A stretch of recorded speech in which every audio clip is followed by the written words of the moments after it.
மரங்களும் அதன் பயன்களும் இந்த பகுதியில அத்தி மரத்தை பத்தியும் அதனோட மருத்துவ பண்புகள் பத்தியும் முழுமையா தெரிஞ்சுக்கலாம் வாங்க. அன்பார்ந்த வேளாண் சொந்தங்களுக்கு சகோவின் வணக்கங்கள்.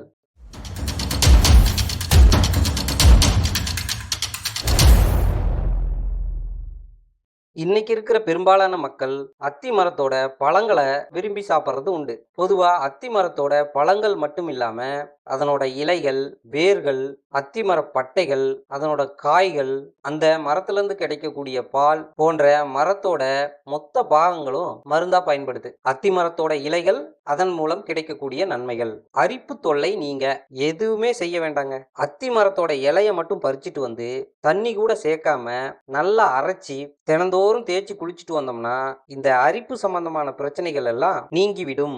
வியர்க்கூறு பிரச்சனைக்கு அத்தி மரத்தோட இலைகள். வெயில் காலம் வந்துருச்சுன்னா வியர்க்கூறு பிரச்சனை பெரும் பிரச்சனையா இருக்கும். அதுக்கு இந்த அத்தி மரத்து இலைய முன்னாடி சொன்ன மாதிரியே தண்ணி சேர்க்காம வெறும் இலைய மட்டும் அரைச்சி அது கூட எலுமிச்சம்பழத்தையும் புழிஞ்சு விட்டு நல்லா குழைச்சி குளிக்கும் போது பயன்படுத்திட்டு வந்தோம்னா இந்த வேர்க்கூறு பிரச்சனை சரியாயிடும்.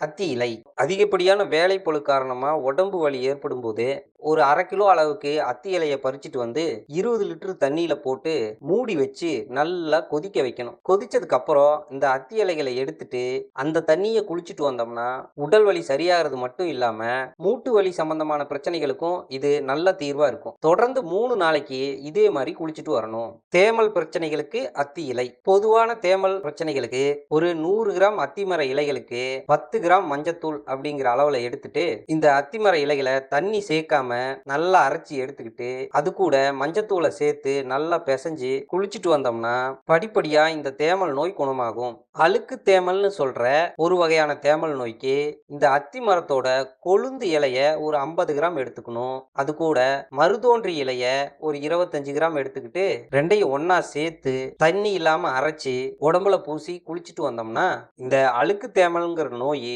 முற்றிலும் குணமாகும். அடுத்து அத்திமர பட்டைகளை பத்தி முழுமையா பார்ப்போம். மூட்டு வலி போக்க அத்திமர பட்டைகள். இந்த அத்தி மரத்துல இருந்து கிடைக்கிற பட்டையை எடுத்துட்டு வந்து நல்லா பஞ்சு மாதிரி இடிச்சுக்கணும். அதுக்கப்புறம் ஒரு 3 லிட்டர் தண்ணி எடுத்து அதுல இந்த இடிச்சு வச்ச அத்திமர பட்டைகளை போட்டு நல்லா கொதிக்க வச்ச பின்னாடி இளஞ்சூடா இருக்கும்போது உடம்புல மூட்டு வலி கைகால் வலி இருக்கிற பகுதிகளில் வெது வெதுன்னு இந்த தண்ணியை ஊத்திக்கிட்டு வந்தோம்னா இந்த மூட்டு வலியும் கைகால் வலிகளும் சரியாயிடும். மண்டை சூடுன்னு சொல்ற தலை கொதிப்புக்கு இந்த அத்திமர பட்டைய நல்லா பஞ்சு மாதிரி இடிச்சிட்டு அந்த இடிச்ச பவுடர்ல ஒரு 50 கிராம் எடுத்து ஒரு 100 மில்லி இளநீர்ல கலந்து 10 நிமிஷம் ஊற வச்சு நல்லா ஒரு அடை மாதிரி தட்டி வச்சுக்கிட்டு குளிக்கிறதுக்கு முன்னாடி உச்சந்தலையில வச்சு ஒரு 2 நிமிஷம் வச்சிருந்து குளிச்சுட்டு வந்தோம்னா இந்த உச்சி எரியறது தலை கொதிக்கிறது போன்ற மாதிரி பிரச்சனைகள் சரியாகும். ஆனா இத பனிகாலங்கள்லயும் மழைக்காலங்களிலும் பயன்படுத்தக்கூடாது. வியர்க்குரு நீங்க அத்திமர பட்டைகள் 1 கிலோ அளவு இருக்கிற அத்திமர பட்டையை எடுத்து முதல்ல ஒரு தடவை இடிச்சு அதை நிழல்ல உலர்த்தி வச்சுக்கணும். அது நல்லா உலர்ந்த பின்னாடி மறுபடியும் எடுத்து நல்லா பவுடர் மாதிரி இடிச்சு சேமிச்சு வச்சுக்கணும். இது கூட கஸ்தூரி மஞ்சள் ஒரு 100 கிராம் எடுத்து அதையும் நல்லா இடிச்சு தனியா எடுத்து வச்சுக்கணும். கூட சம்மங்கி விதை ஒரு 100 கிராம் எடுத்து அதையும் தனியா இடிச்சு வச்சுக்கணும். அதுக்கப்புறம் இந்த மூணையும் சேர்த்து ஒரு முறை நல்லா இடிச்சு எடுத்து வச்சுக்கிட்டு ஒரு டம்ளர் தண்ணியில சந்தனம் குலைக்கிற மாதிரி குலைச்சி உடம்பு பூரா தேய்ச்சி குளிச்சுட்டு வந்தோம்னா உடல் அரிப்பு, வியர்வை நாற்றம், வியர்க்கூறு போன்ற பிரச்சனைகள் முடிவுக்கு வரும். பொடுகு பிரச்சனை நீங்க அத்திமர பட்டைகள். பொடுகு பிரச்சனை ஒரு முறை வந்துட்டா மறுபடியும் நம்ம உடம்பை விட்டு போகவே போகாது. அப்பப்ப பயமுறுத்திட்டே இருக்கும். அதை சரி செய்யறதுக்காக இந்த அத்திமர பட்டைய 1-2 இடிச்சு ஒரு மண் சட்டியில போட்டு 3 லிட்டர் தண்ணீர் விட்டு நல்லா கொதிக்க வைக்கணும். அப்படி நல்லா கொதிச்சதுக்கு அப்புறம் இறக்கி வச்சு அது குளிர்ச்சி அடைகிற வரைக்கும் காத்திருந்து நம்ம குளிக்கிறதுக்கு முன்னாடி தலையில அந்த கஷாயத்தை கொஞ்சம் கொஞ்சமா விட்டு நல்லா தேய்ச்சி தண்ணீர் விட்டு 1க்கு 2 முறை நல்லா கழுவிட்டு அதுக்கப்புறம் குளிக்க போகணும். இப்படியே தொடர்ந்து செஞ்சுட்டு வந்தோம்னா இந்த பொடுகு தொல்லை நீங்கும். அத்தி மரத்தோட பிஞ்சு காய்களும் அதன் நன்மைகளும். குடல் புண்ணை நீக்க இந்த அத்தி மரத்தோட பிஞ்சு காய்கள் எப்படி உதவியா இருக்குன்னு நம்ம தெரிஞ்சுக்கலாம். 3 நாள் பிஞ்சா இருக்கிற அத்தி காய்களை எடுத்து துவரம் பருப்போட சேர்த்து சமைச்சு தொக்கு மாதிரி நம்ம பகல் உணவா எடுத்துக்கிட்டு வந்தோம்னா குடல் புண் படிப்படியா குறையும். அது போக ஒரு 50 கிராம் அத்தி பிஞ்சை எடுத்துட்டு 200 மில்லி அளவு இருக்கிற இளநீர்ல போட்டு நல்லா அவிச்சு வச்சுக்கிட்டு காலையில சாப்பிட்றதுக்கு முன்னாடி சாப்பிடணும். இது மாதிரியே தொடர்ந்து 8 நாட்கள் சாப்பிட்டு வந்தோம்னா குடல் புண் சரியாகிறது மட்டும் இல்லாம மலச்சிக்கலும் நீங்கும். கூடவே சாப்பிட்றதுக்கு முன்னாடியும் பின்னாடியும் உண்டாகிற வயிற்று வலியும் சரியாகும். மூல நோய்க்கு அத்திப்பிஞ்சு 3 நாட்களே ஆன அத்தி பிஞ்சை எடுத்து இளநீரோட சேர்த்து கொதிக்க வச்சு அதை நிழல்ல உலர்த்தி வச்சு நல்லா இடிச்சு வச்சுக்கணும். அப்படி இடிச்சு வச்சிருக்கிற இந்த அத்தி மர பிஞ்சோட தூளை 1 ஸ்பூன் அளவு எடுத்து 2 ஸ்பூன் அளவு தேன்ல நல்லா குழைச்சி காலையில சாப்பிட்றதுக்கு முன்னாடி ஒரு முறையும் மாலை 6 மணி அளவுல ஒரு முறையும் சாப்பிட்டு வந்தோம்னா 8 நாட்கள்ல ஆரம்ப நிலையில இருக்கிற மூல நோய் சரியாகும். இதே மருந்தை தொடர்ந்து 40 நாளைக்கு சாப்பிட்டு வந்தோம்னா ரத்த மூலம் நோய்களும் சரியாகும்.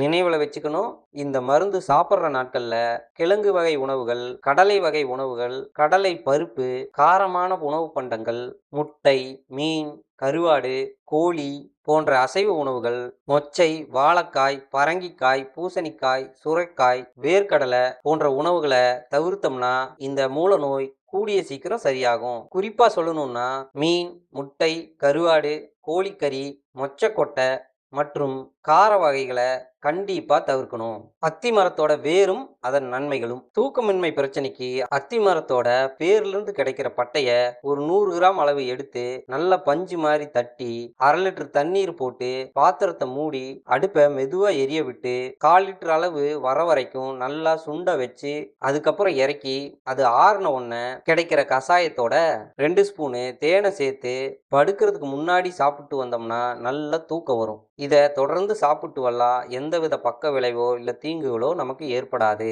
ஆனா இந்த மருந்தை சாப்பிடும்போது உடல் பலவீனமா இருக்கிறவங்களுக்கு லேசா மயக்கம் ஏற்படலாம். அந்த மாதிரி பிரச்சனை வந்ததுன்னா இந்த மருந்தோட அளவை பாதியா குறைச்சிக்கலாம். தூக்கமின்மை இனிமேல் இல்லை.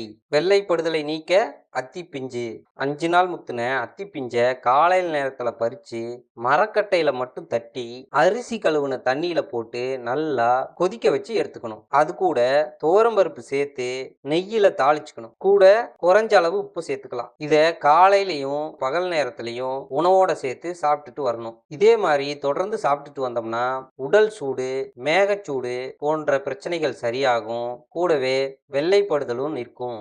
ஆனா இத இரவு நேரத்துல சாப்பிட்றத தவிர்த்துக்கணும். மூல நோய்க்கு அத்திமர பிஞ்சு 5 நாள் முத்துன அத்திமர பிஞ்சை காலையில் நேரத்துல பறிச்சு மரக்கட்டையை மட்டும் பயன்படுத்தி நல்லா தட்டி இளநீரோட சேர்த்து வேக வச்சு இந்த அத்திக்காயை மட்டும் முன்னாடி சொன்ன மாதிரி துவரம்பருப்போட சேர்த்து சமைச்சு சாப்பிட்டுட்டு வந்தோம்னா மூலக்கடுப்புக்கும் மூலத்துல ரத்தம் ஒழுகுறதும் மலச்சிக்கல் போன்ற நோய்களும் சரியாகும். இதையே தொடர்ந்து சாப்பிட்டுட்டு வந்தா உடம்புக்கு எந்த தீங்கும் வராது.